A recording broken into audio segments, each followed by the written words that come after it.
What's up, guys? Welcome back.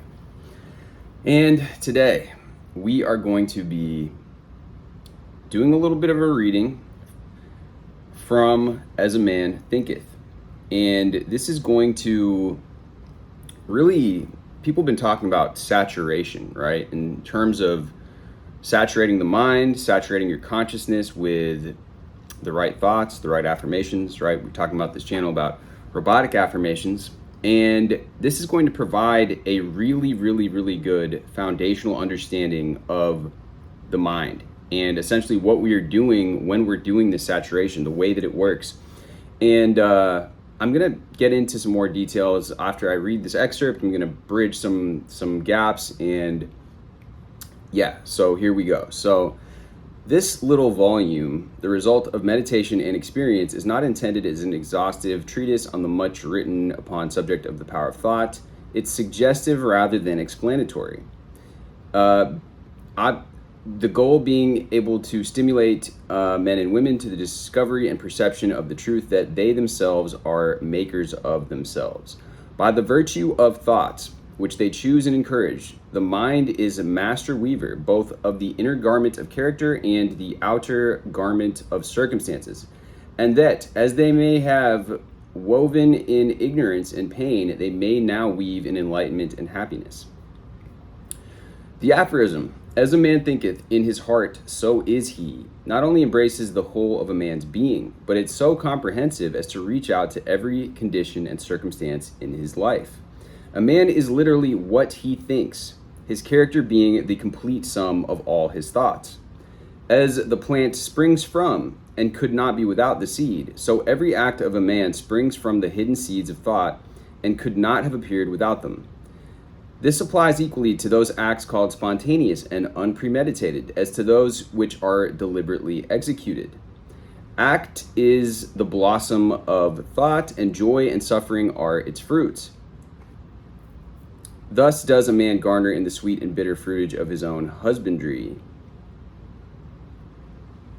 Thought in the mind hath made us. What we are by thought was wrought and built. If a man's mind hath evil thoughts, pain comes on him as the wheel behind the ox. If one endure in purity of thought, joy follows him, as his own shadow sure. Man is a growth by law, and not a creation by artifice. And cause and effect is as absolute and undeviating in the hidden realm of thought as in the world of visible and material things. A noble and godlike character is not a thing of favor or chance, but it is a natural result of continued effort in right thinking, the effect of long-cherished association with godlike thoughts. An ignoble and bestial character, by the same process, is the result of the continued harboring of groveling thoughts. Man is made or unmade by himself. In the armory of thought, he forges the weapons by which he destroys himself. He also fashions the tools with which he builds for himself heavenly mansions of joy and strength and peace. By the right choice and true application of thought, a man ascends to divine perfection. By the abuse and wrong application of thoughts, he descends below the level of the beast. Between these two extremes are all the grades of character, and man is their maker and master. Of all the beautiful truths pertaining to the soul which have been restored and brought to light in this age, none is more gladdening or fruitful of divine promise and confidence than this, that man is the master of thought, the molder of character, and the maker and shaper of condition, environment, and destiny. As a being of power, intelligence, and love, and the lord of his own thoughts, man holds the key to every situation and contains within himself that transforming and regenerative agency by which he may make himself what he wills.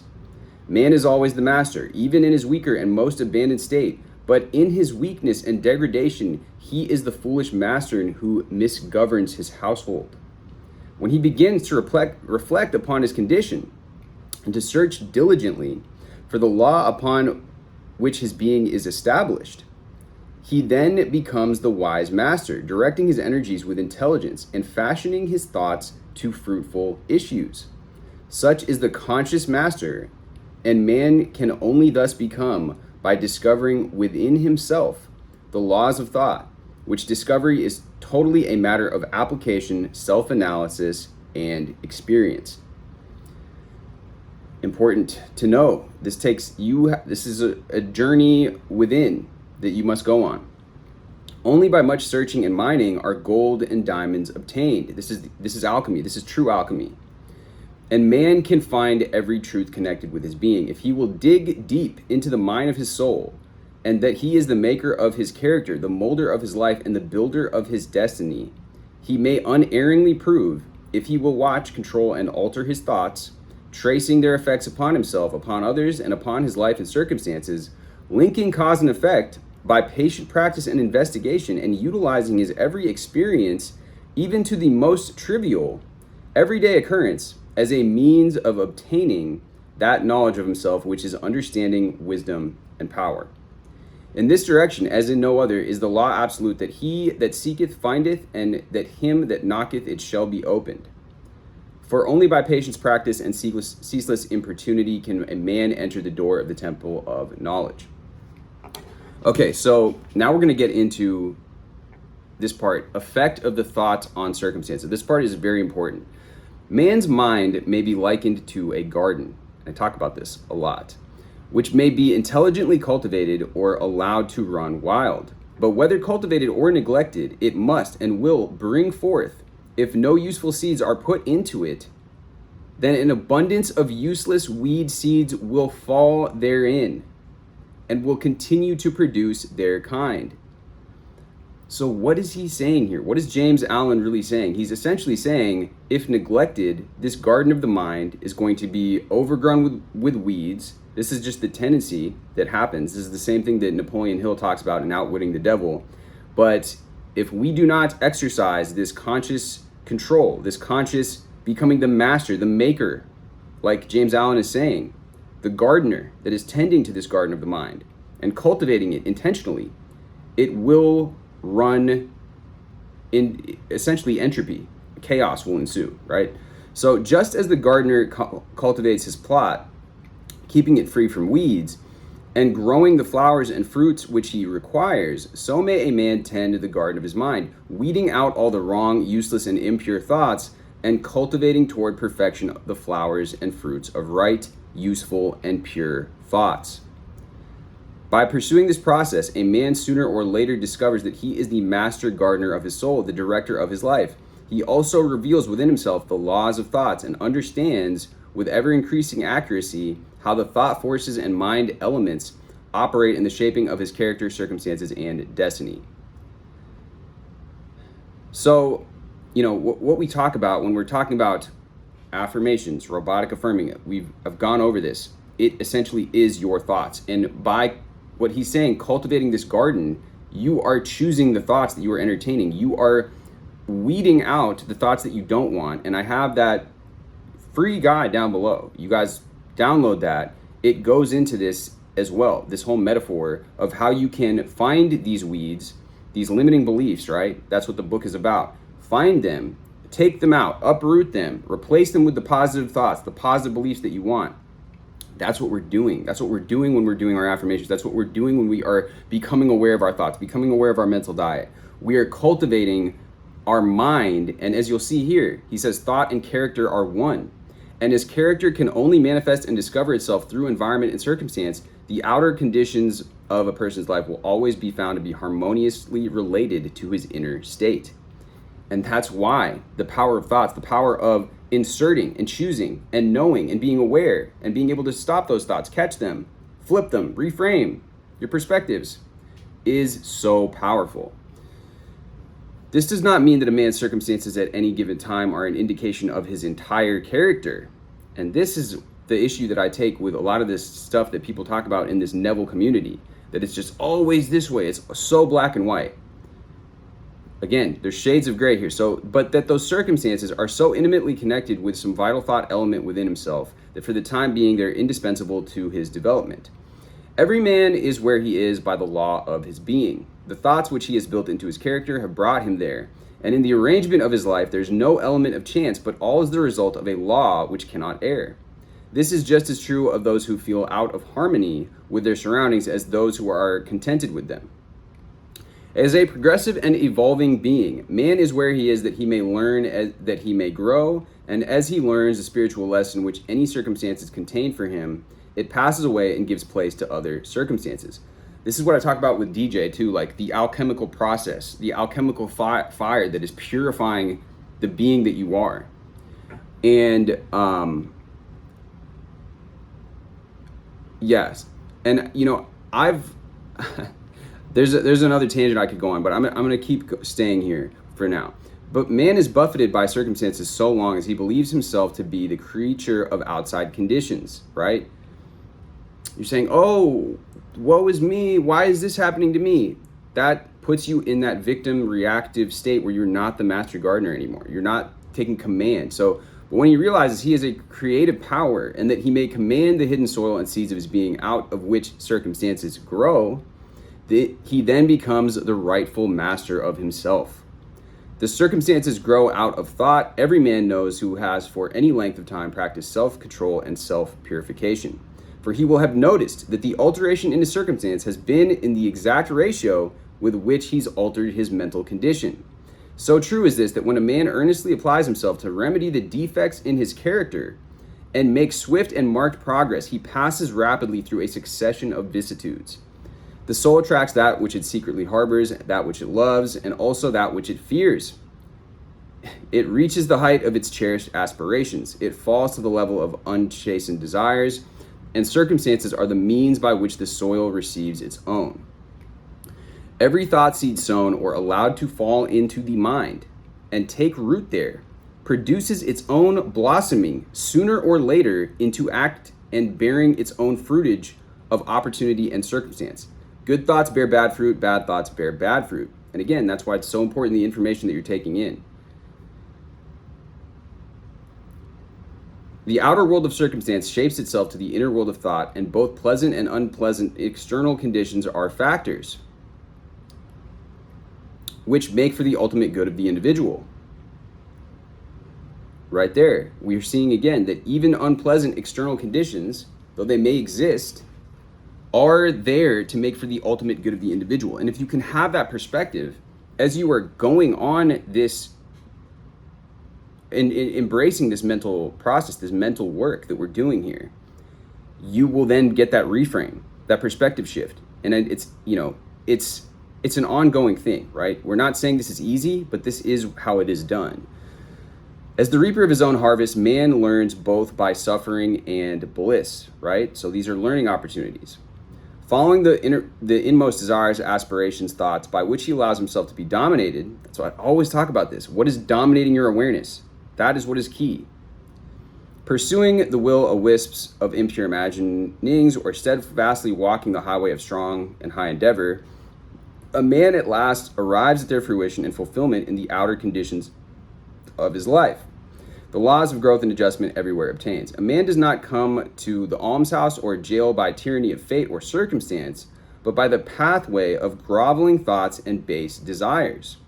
Nor does a pure-minded man fall suddenly into crime by stress of any mere external force. The criminal thought had long been secretly fostered in the heart, and the hour of opportunity revealed its gathered power. This is very profound here, what's being said. And a lot of people have talked about this before there's other teachings and other information out there which corroborates, the book, The Courage to be Disliked. He talks about the person that just lashes out in anger. It's more often than not, it is not this one situation. It's like the pain body that Eckhart Tolle talks about that had been harbored in the heart, as James Allen is saying. And now the opportunity arose for you to express that anger, right? In that example, or whatever emotion it may be. Circumstance does not make the man. It reveals himself to himself. No such conditions can exist as descending into vice and its attendant sufferings apart from vicious inclinations, or ascending into virtue and its pure happiness without the continued cultivation of virtuous aspirations. And man, therefore, as the Lord and master of thought, is the maker of himself, the shaper and author of environment. Even at birth, the soul comes to its own, and through every step of its earthly pilgrimage, it attracts those combinations of conditions which reveal itself, which are reflections of its own purity and impurity, its strength and weakness. Men do not attract that which they want, they attract what they are. Their whims, fancies, and ambitions are thwarted at every step, but their innermost thoughts and desires are fed with their own food, be it foul or clean. The divinity that shapes our ends is in ourselves. It is our very self. Only himself manacles man. Thought and action are the gaolers of fate. They imprison, being base, and they're also the angels of freedom. They liberate.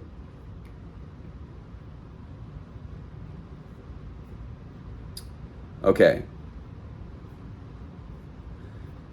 So, as we're reading this, and this obviously, like, this book goes on, but it's actually not that long of a book. I'm going to break away from the text itself and talk about how some of these ideas have helped me in my own understandings. And I've spoken before about John Kehoe. John Kehoe is literally, he's one of my favorites in terms of the teachings of the power of the mind. His course, Mind Power, really made an impact on me in a positive way.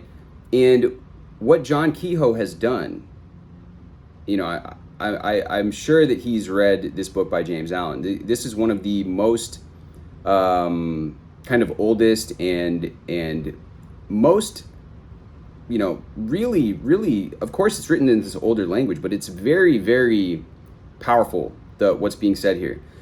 And John Kehoe, when he was developing his model for the powers of the mind called Mind Power, which you can go and look up, he has a course, he also has a book about it, and he was out in the woods in the cabin, he was contemplating all this stuff, and so what he came to find out, and it's very relevant to this book because it goes along with what James Allen has said here, that in the beginning he's talking about the garden and cultivating the right type of garden that you want, keeping it free from weeds, and growing the flowers and fruits which you require, tending to the garden of the mind. John Kehoe uses the same analogy, and he has these 6 laws of the mind. The first being that the mind is a sending and receiving station of thought. Or no, the first is that thoughts are real forces. The second is that the mind is a sending and receiving station of thought. Third is that your mind, thoughts which are emotionalized, become magnetized to other like thoughts. Fourth, you have the power to insert any thought of your choosing into your mind. There's another one, and then the 6th one is that the inner and the outer worlds are connected. But essentially what's being said here with these 6 laws of the mind is it's almost like taking what James Allen has written here and compiling it into laws and principles that we can understand, into how to work with the mind, right? And how to go cultivate this plot, right? Because James Allen is telling us and giving us this amazing metaphor and this extremely this just truth that's being revealed here about the mind. And John Kehoe has taken it a step further, and he's told us these are the tools that we have at our disposal. And what I talk about on this channel, when I'm talking about robotic affirming, essentially what you're doing is you are using these principles, these laws of the mind that James Allen or that John Kehoe could speak about. That when you entertain, when you decide, when you have written down your affirmations, let's say that you have a blanket affirmation that you've created, and you're repeating it. We've gone over that recently, like I love myself. Well, I love myself is going to contain all these other things. Like if you love yourself, then that means that you are approving of yourself, you're accepting of yourself. It also means that if you have integrity with yourself, you are taking right action. You are embodying that version of yourself that you want to be, right? There's all these different things contained. And what's going to happen is that if you've been thinking these thoughts of, I'm unworthy, and why do I always get bullshit in my life coming through, and why is it that my relationships never work, and how come I can never make my life the way that I want it to be? Why is it that I'm not getting the opportunities? It's not coming through. Those are the weeds, right? And so by going in, inserting, realizing that your thoughts are real forces, your mind is emitting. It is a sending and receiving station of thought, being aware of what thoughts you're allowing, what you're entertaining, what media you're entertaining, what people you're around, these vibrations. Nikola Tesla talks about everything is energy. There's a reason why Nikola Tesla's, all of his inventions were suppressed and they burned his laboratory down, right? I'm not going to get into whatever about that, but these ideas, they all go hand in hand. When you study a lot of this stuff, yeah, well, these thoughts, they're emitting these vibrations out into the world, and on a quantum level, it's like everything is energy. And when we entertain a thought, when we put a thought out into the world, we are now emitting a power, like a signal, like a satellite dish, like a radio frequency. And we're going to begin to start tuning into that frequency and begin to start seeing the indications of that in our reality. And so by robotically affirming to yourself, whatever it is, you're going to be constructing, it's basically like you're taming this animal, or you're cultivating this garden of the mind. There's many metaphors that you can give, but the amygdala, that part of the brain that is fight or flight, gets so triggered by things. And it's part of, the human condition that we are animals essentially. But by being able to talk to ourselves, by being able to instruct the mind, rather than just let it run its rampant course, because it's like an unchained, uncaged feral animal. It's going to devolve and go into the lowest thoughts, right? Thoughts of just, reactivity, hating things, and I hate this whole group of people, and, all this stuff, right? These are, like he's saying, lower than the level of a beast. When we leave these thoughts unchecked, when we embrace this power of the mind that we have, the ability to insert any thought of our choosing into our mind, the ability to affirm what it is that we want to affirm about ourselves in relation to the world around us, about the world around us in general, that look, this is a friendly universe that I'm in. Albert Einstein talks about that. Michael Beckwith, the friendly universe. If we think that the universe is this terrible, hostile place, and that everyone's always out to get us, and that there's people out here that are just trying to take advantage of you and all this stuff, right? Well, you're going to, again, it's important to be able to practice discernment and be able to see those situations for what they are, and that does exist. But to be looking for those things, you're going to be looking for those, you're going to attract them. It's like when you think of like a red car, and now all of a sudden you decide you're going to buy this red car, and now you start seeing more red cars, right? You're going to see that which you have tuned into mentally. And so, I hope that this gives you guys, if you haven't read this book, it's really not that long. You can find it online for free. There's also an audio version of it available on YouTube. It's on Audible. It's everywhere. It's like, it's an older book, so I'm pretty sure it's like in the free domain or whatever.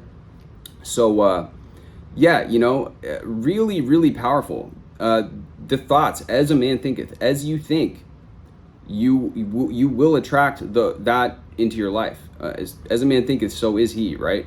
And so, again, what we've been doing here on this channel is reclaiming that power, to basically taking those gardening tools, getting out there and actively creating, and programming our mind intentionally, and therefore our life, because our mind body is intimately connected, our personality is intimately connected with the results that we're getting in our life. The self-image, right? The self-concept, all these things, they're like this, they're connected. And so the inner and outer worlds are connected, right? As you affect the inner, you will see the results in the outer. With that being said, guys, much love as always. Drop this with a like. And as you can see, with the saturation thing, that's what we're doing again. We're saturating. And so if you want to use the garden example, it's like you're saturating it with the right water, the right the sunlight, the beautiful intentions that you're putting in to growing this beautiful garden. It's saturating your consciousness all the time, thinking thoughts of what you want. Are you having, when you're affirming, you're having those internal representations of strength, of resilience, of fortitude, of somebody that is a leader, somebody that people can rely on, somebody that has integrity, somebody that's honorable, a man or a woman of your word, all of these things, you're cultivating your character on a continuous basis. And with that, your life is a reflection of that. So when it comes to your external circumstances as well, practicing that who you want to become, it's all connected again. The modeling, the character that you want to adopt, we talked about acting recently in the States. What does that version of yourself look like? What is that version of yourself that has conquered whatever it is that you're looking for, right? If you're looking to be in that amazing relationship, what version of yourself is attracting that kind of partner that you want? How do they act? How do they talk? How do they think, right? What are the thoughts that you think of yourself?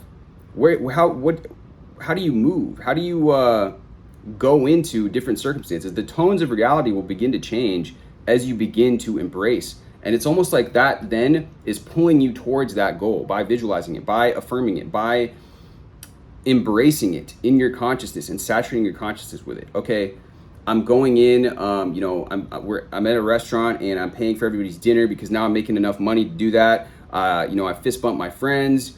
We've got some, I go upstairs and, the whole visual scene we've talked about recently as well. How do you construct something that's 3 steps ahead of what you wanted? So let's say that you want that money in your business. Well, now you are, at this event, or let's say that you're on this trip and you invited all your friends and you're paying for everybody.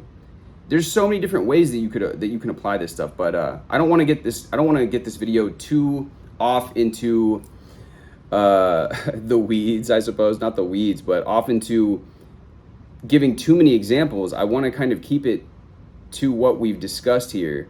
And I guess rounding out the thought here is just that the thoughts that you are thinking, and thinking from rather than of the wish fulfilled. By doing that, I think one actionable thing that we could all do, and myself included, is begin writing out some of these scenes. It could be on our laptop, in our notebook. What are the scenes that, again, are going to encompass that wish fulfilled, like Neville talks about? And so if it's the SP, I gave the example before, it's like, okay, instead of just affirming your SP, maybe you're affirming, or maybe you're complaining, manifesting that you guys are on this flight, but the layover was long, or that you got upgraded in your hotel in Paris and now they gave you a view that overlooks the Eiffel Tower and it wasn't what you expected, but I guess that's just what happens, right? It's any sort of scene that within the scene already encompasses the goal that you already wanted. And embracing that, if you find yourself coming into situations a lot of the time, and a lot of us do, and I mean, like I've said before, it's part of our survival mechanism to be like, getting into that kind of state of complaining, so to speak. If you can begin to be like, I can't believe that, my luggage, I wanted to take so many shoes that it won't even fit in this one in my suitcase, or I have to bring an extra suitcase, or the chateau, the valet took too long bringing my Porsche up to the front of the lobby in Monaco at the hotel that we stayed at, right? Begin to just put in some of these scenes down that you actually really, really encompass, but then bring it a step further, 3 steps ahead of, let's say that you wanted to go on you wanted to get better, you wanted to be around better people, right? Higher quality friends. Well, imagine yourself in a Airbnb. Nowadays, we have so many opportunities to meet and network with people through social media, through online avenues, connect with other like minds, people that are interested in the same concepts. That's one thing that I have an intention of, is like, I would love to, and I've done this with friends of mine, but it would be so cool to do that, right? You pick a city, you got somewhere that everybody's wanted to go, everybody throws down on an Airbnb. You guys can even hire a chef, a private chef, somebody that can, and maybe these goals sound, far-fetched at this point in time, but these are all just allowing your mind and saturating your mind and your consciousness, and allowing yourself to dwell in those things, to allow yourself to see those things in imagination, and allow yourself to feel how that feels, coming from that wish fulfilled. Even just in a social situation, just imagining holding that strong eye contact with people. Imagine speaking with conviction. Imagine speaking with that tonality, and that you actually believe in what you're saying, that you actually That people, you're the life of the party, right? Everybody's like, oh, did you meet Alex? Have you met Alex yet? Or whatever your name is, right? They're introducing you to people, right? There's just so many ways that we can begin to inform our minds with the affirmations and also the internal representations, aka visualizations, that we really got to make use of, right? Because otherwise we're allowing ourselves to continually react to the outer environment, which is continually showing us the same old, and it's going to keep giving us the same results as we've been getting. If we want new results, the definition of insanity is to do the same thing over and over again, which is what Albert Einstein says. That being said, guys, I know that I drew this video out a little bit longer. I just thought sharing some of these examples could be helpful for some of you. So with that being said, much love as always. Drop this with a like, hit me with a subscribe, and I will see you guys in the next video.